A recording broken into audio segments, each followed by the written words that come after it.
पंचमहायज्ञ करा.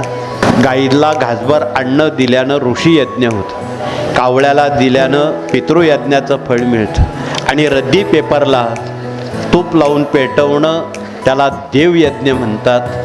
2-3 बोटात साखर मावेन मुंग्यांना देणं त्याला भूतयज्ञ म्हणतात आणि दिवसभरात चांगल्या व्यक्तीला भोजन देणं त्याला मनुष्ययज्ञ म्हणतात. म्हणून तुम्ही एवढे भाग्यवान आहात की अलीकडे मोठ्या प्रमाणात गाणगापूरला महाप्रसाद पंक्ती भोजन देण्याचं सत्र चालू झालेलं आहे.